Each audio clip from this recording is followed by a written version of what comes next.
I have a Parkinson's diagnosis that was complicated by a brain injury that happened during physical therapy. We were in Slovenia for a month. We stopped the mail.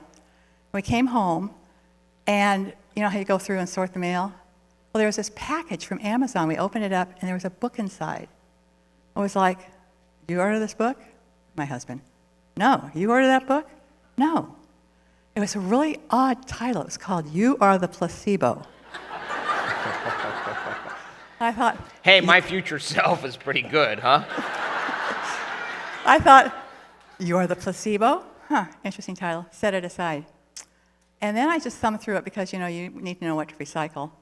And Hey, she didn't order the book. no, it came from my future self, I think. Anyway, I flipped through, and fortunately, in one of the first couple of pages, I saw the P word, Parkinson's. And so I read the whole sentence, and it said something about a woman who is cured. Well, now that got my attention. So Especially if you have Parkinson's. Yeah.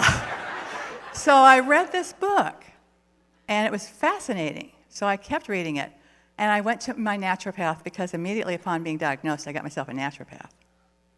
And I said, you know, I'm reading this book called "You Are the Placebo," and I think it's leading to meditation, and I have no time for that. And she said, "Oh, Susan, that would be really good for you." I decided that I would start meditating. I did it as like 3 times a week or so. And one day I was walking across the yard, and someone in the neighborhood was mowing their lawn. And Parkinson's, one of the things you do is you lose your sense of smell. And I didn't have any clue that I'd lost my sense of smell, except all of a sudden, oh my gosh, there was fresh grass. Now, this is the stuff on the ground, you guys, not the... But I could smell it, and I did a little happy hop right there in the yard because I had no idea that I regained my sense of smell. And then, a week or so later, you know when you slide your feet into shoes? Well, this one didn't go into the shoe by itself. You had to sit down and, you know, fix it and do all this stuff to put the shoe. And so one day I was putting my shoes on, and I just went, whomp, whomp, and I went, oh. That was number 2. Maybe I keep meditating. Then I was showing someone, so my hands, one hand, I can't do with a thing, but one hand was this way and the other hand was like this way. And I was showing someone the difference, except they were both going the same speed. But gosh, I cured my hand. I was so ecstatic after I did Tampa.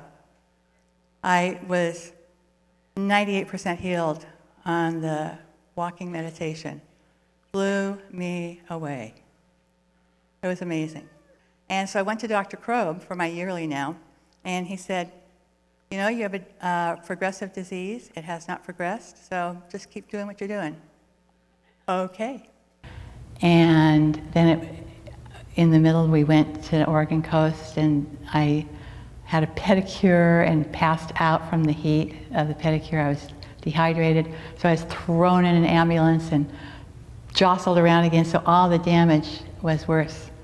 And by the time I started healing that, it was almost time to come here, and I didn't get clearance until like the last minute to be able to fly on the airplane, but I wanted to come to Cancun because it just seemed really important. It was hard for her to be here. Very hard for her to be here, to find a chair that she could sit in for that number of hours on the plane, to think about, you know, all the preparation and all of the work that went into that. And so we got here and did our best to make her as comfortable as we could, and she was anticipating something big and was ready, but it was not easy for her to get around, and it was hard for her to stand up straight. She clearly couldn't, we didn't do some of the stuff we used to do, which was fine, but I knew that's not what she wanted. She wanted to be more like what she was able to do physically. I was so used to being a basket case with the brain injury that I thought I was doing fine. It wasn't until after the healing that my teammates on my team came up to me and said, we had no idea who was on the stage. Because for them, I wondered why they kept always wanting to help me. Oh, they were so good to me. They would, can I carry this for you? Can I do this for you? They're a fabulous support team. And I thought maybe it was because I'm 72 and that they were just, being nice to Grandma. But actually, one of the people that I sat next to a lot said, you were very slow when you talked and very soft. And then sometimes your sentences didn't make sense. And you kind of shuffled when you walked. And I said, are you joking? I thought I was doing okay. But then, when I had the healing, which was not supposed to happen, we got into, our circle didn't have anyone in it. And so the woman in charge said, would you like to be healed? I said, yes, thank you very much, I like that. And so it was this group, we'd been together a long time getting ready to be the last ones in. And so I felt kind of connected to them. And it was interesting, they have come up and found me to tell me what it was like for them. There was so much power among that particular group of people. And they said it was just flying out of me. So it was like a cauldron of all this beautiful power that I was like, it was the most amazing experience. I could have just stayed there, if you were in perfection and you were just there. I could hear them, but everything was lovely. And so then they had to go, and 2 people stayed to kind of make sure I was okay and call my husband so that he would come over so I wouldn't be alone going back. When I got the message that said, could you come to the ballroom, I knew something had happened, and I didn't know whether there was going to be an ambulance there or what. And so I saw Susan joyful, exuberant, and happy. And then she did some dancing, and Susan has always been a dancer, but it's been hard the last 4, 5, 6 years. So it was amazing to see how that had changed, but the most amazing thing was she was surprised, but I think even more, she was grateful that she was able to do what she wanted to do. I slowly came back. In fact, at one point, it was so heavenly in this state of bliss, that someone finally whispered in my ear and touched my cheek and said, Susan, are you coming back? I said, uh-huh. My body just felt heavy and happy. And so then I did come back, and I got up and I said, let me help you. I said, no, I can do this. And I stood up and I thought, I feel just great. Look at me. My bent arm is straight. I can put it up straight like this because I have a shoulder injury that apparently was also healed, a rotator cuff, and I couldn't lift my hand higher than this. Woohoo! Look at that. It's so exciting. Anyway, the first thing I did was, because most of the people were gone, I went out in the lobby area out in front of where we were meeting and just ran like people run, I couldn't even lift my feet to jump when we were doing the dancing. So I'm running around, and then I was boogieing, I just shaking. I was like I was reborn. It was so exciting. And in fact, the 2 people that stayed said, you look just like a baby.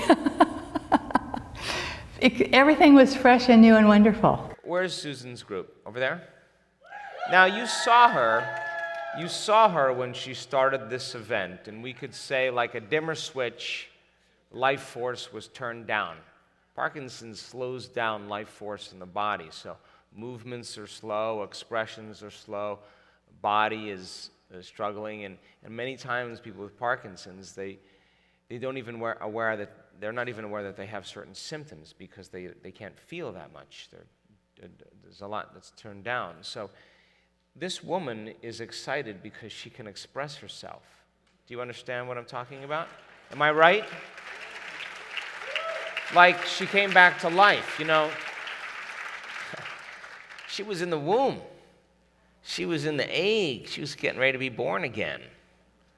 She's come back to life, and she can't typically tell a story with that much amount of exuberance and that much amount of animation and that much amount of expression and freedom as she did today. So she's been on a journey, and by coincidence, she gets a book in the mail out of nowhere.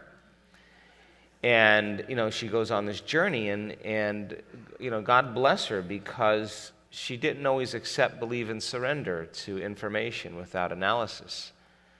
And so the healing yesterday, the profound energy, well, the way she described it in the original thing that I read, was that she felt it in her body move all the way up into her brain, and then felt it move from her brain all the way down to her legs and to the bottoms of her feet, like that an electric charge. That frequency then is animating the nervous system. It's lighting it up, as we say. And all of a sudden now, the change in the frequency of the nervous system, those microtubules, they're the cellular structure of every cell.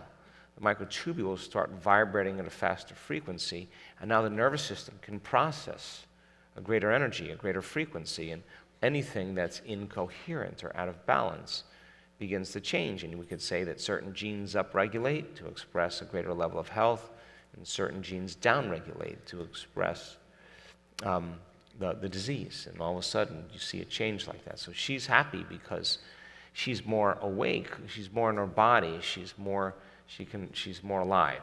I was healed.